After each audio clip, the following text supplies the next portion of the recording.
Good afternoon, friends. I am ARUP CHAKRABARTI, the lead instructor for this course, which has been going on for a couple of years in All India Ophthalmic Society meetings. So it is now a cliche to say that cataract surgery is refractive surgery. You need to hit the bullseye each and every time, and that usually means hitting 6/6 without any residual refractive error. So that is the holy grail, or whatever be the target refraction, hit it without a residual without whatever the correction you're aimed for. So where are we? We need to know what is exactly is our target.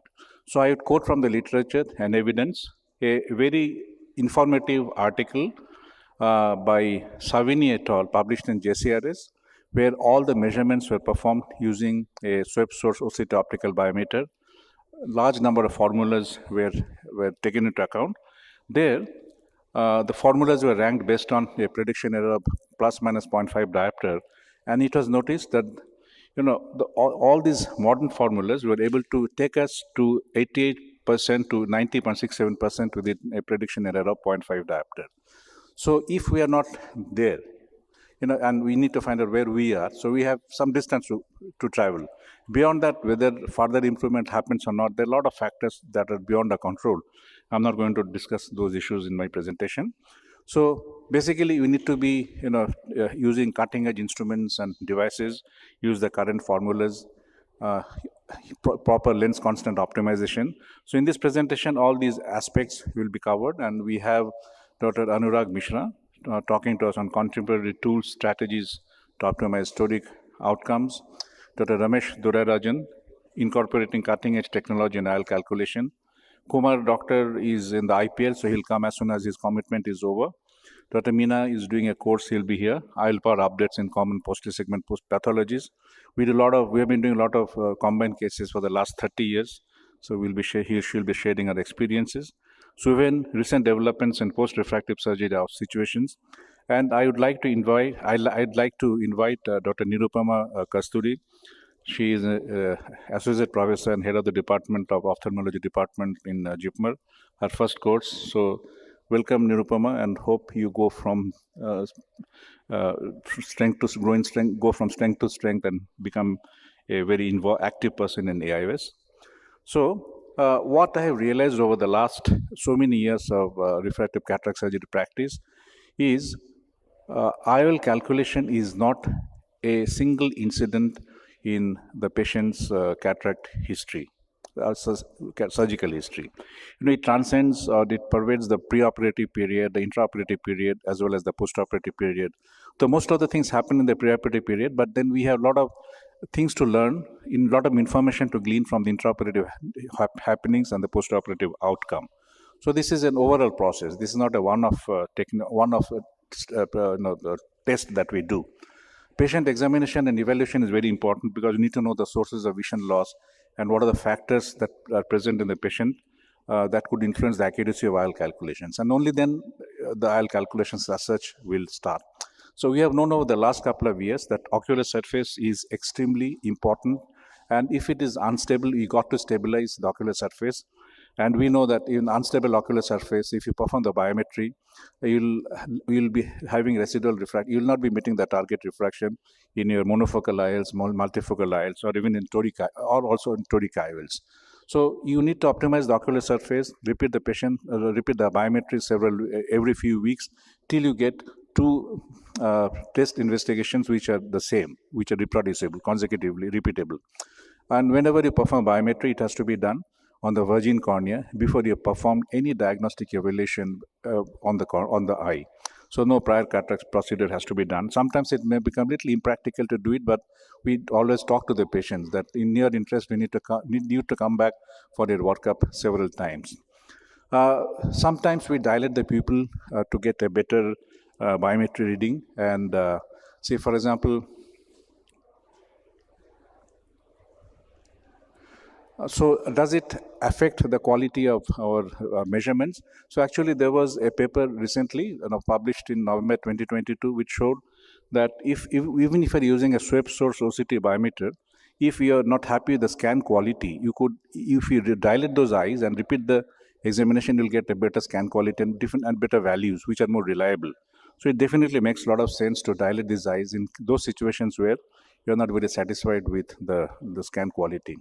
But then there is another thing that we have known for quite some time, that once you dilate a patient's eye, there's alteration of the various parameters, and the multivariable formulas like what I mentioned here, which use multiple variables, definitely may land in erroneous values in the postoperative period. Let me quote from this particular paper.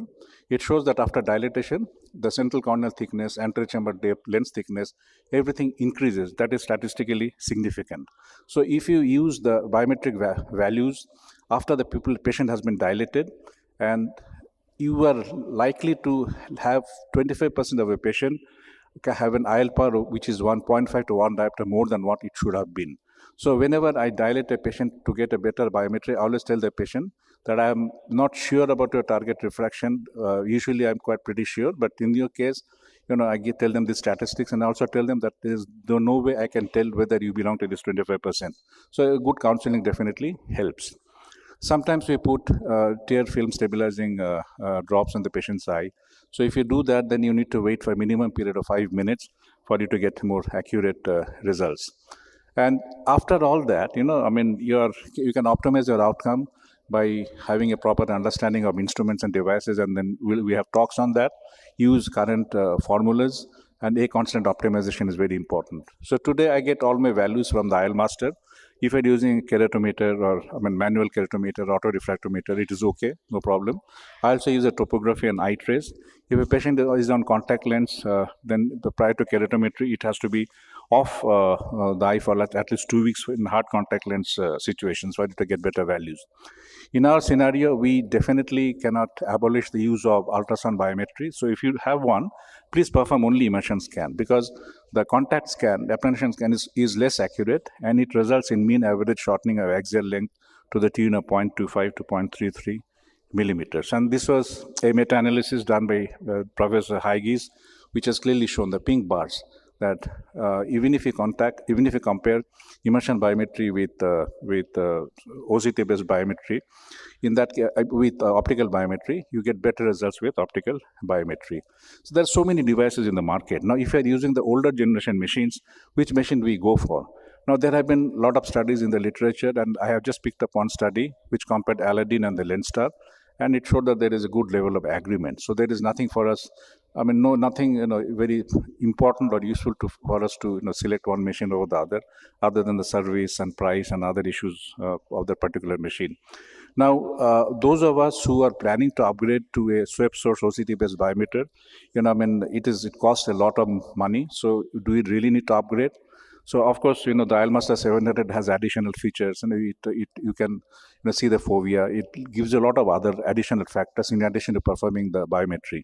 But then it shows that the results are pretty accurate to IL Master 500, though its penetration is much less, comparatively less compared to IL Master 700. So you can take your call based on that. Now, if you just use an optical biometer for a patient, you cannot rest assured that whatever value you're getting is absolutely pure. There are validation guidelines for various machines which are put up in their website, and we have put it up in our OT, where the procedure workup is done, for patient workup is done. And as soon as the optometrist or whoever is the biometrist finds out an abnormal value, when there's a red flag, that value is deleted and we redo it. So basically, it is the doctor who is in control, and he has to guide the optometrist or the biometrist from time to time as to how to pick up a good quality biometric value. Now, hard cataracts, as I mentioned earlier, that it may be a problem with IL Master 500 and the older generation OCT machines. So now I use IL Master 500. So supposing this particular cataract will not give any result with IL Master 500. If the fellow eye is clear or is a pseudophakic eye, so I will do both IL Master 500 for them as well. I get the axial length from IL Master as well as immersion scan.